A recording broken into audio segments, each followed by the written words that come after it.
So in California, if you wanted to test drive any of these cars, you would actually have to fill up the tank when you were done driving it.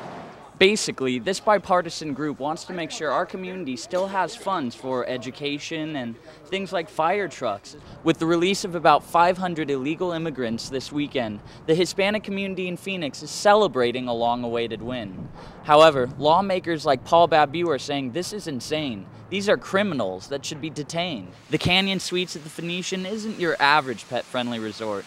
Guys like Buster can enjoy their own bed and have room service with gourmet dishes like salmon and chicken. It happened around 2 a.m. when the wife walked in and found her husband dead on the garage floor.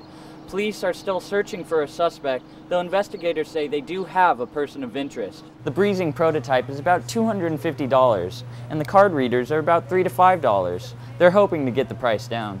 Scottsdale has so much to offer for those looking for a romantic getaway. From Desert Botanical Gardens to Scottsdale's Art Walk, and even checking out the Love Sculpture. These new drivers say they're okay with the new law. They wouldn't mind paying an extra fine if it meant staying safe. Neighbors say this is generally a quiet neighborhood, but I did talk to one resident that said he had a strange interaction with the victim. Did you kill Travis Alexander on June 4th, 2008?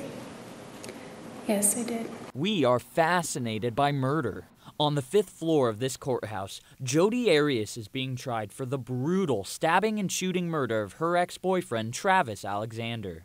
And right outside of the courtroom, there's about a dozen or so people holding on to their numbers that didn't go to lunch, trying to get in to see the trial. Psychics, court junkies, former judges and lawyers, all waiting in a line trying to get a view of the action.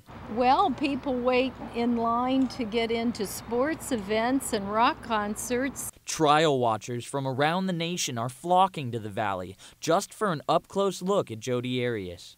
But to them, it's just entertainment, full of sex, lust, and rage. I'd like to see everybody. I recognize two of the defense attorneys walking through the halls, and it's fun. But it's not so fun for the Alexander family, who are still mourning the loss of Travis, and for Jodi Arias, who possibly faces the death penalty. Reporting in Phoenix, I'm Cooper Rummell.